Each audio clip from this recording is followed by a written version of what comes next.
européenne des jeunes organisée par la communauté de Thésée en collaboration avec le vicariat de Rome se déroulera cette année à Rome. Ce sera du 28 décembre au 2 janvier prochain avec une audience prévue avec le pape le 29 décembre. Pour nous en parler, notre collègue Olivier Tosseri de Radio Vatican a rencontré frère David de la communauté de Thésée. C'est une grande joie pour nous de retourner à Rome depuis 25 ans. La dernière rencontre de Rome avait eu lieu en 87.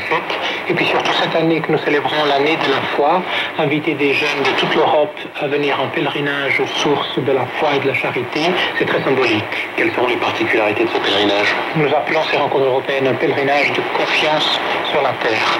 Et les jeunes viennent comme pèlerins, des jeunes pèlerins qui se mettent en chemin, qui quittent la routine de leur vie de tous les jours pour venir à la rencontre de Dieu et à la rencontre des autres. La première particularité peut-être, c'est l'accueil dans les familles et les paroisses. Nous sommes maintenant une équipe d'une trentaine de personnes à Rome qui visitons tous les jours les paroisses.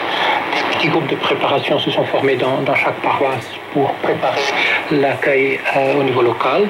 Et puis les jeunes seront accueillis, logés dans les familles, dans des conditions très simples, mais pour un vrai partage avec les communautés, avec l'Église de Rome, seront accueillis dans les familles, auront pendant la rencontre une prière du matin dans les paroisses et des petits groupes de partage où nous invitons non seulement les jeunes pèlerins qui viennent de l'extérieur, mais aussi les paroissiens, les Romains, les gens qui peuvent venir donner leur petit témoignage, parler de leur engagement, de leur vie de foi ici à Rome.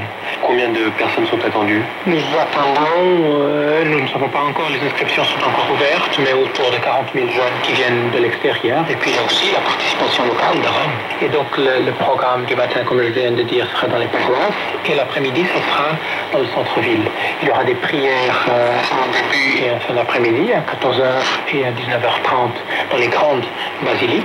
Et les jeunes iront chaque fois à une église différente, prier dans une église différente. Donc ils vont faire un pèlerinage à travers les grandes basiliques de Rome pour ces prières communes.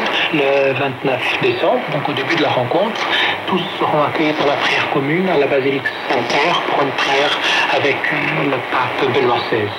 Donc au début de la rencontre, il y a ce geste d'accueil et puis un message de la part du Saint-Père. Dans l'après-midi, entre les deux prières, il y aura chaque jour des rencontres à thème, des carrefours. Et dans ces carrefours, il y aura des visites aux catacombes, une visite à des musées, des concerts, aussi des carrefours avec la Caritas, avec des initiatives sociales.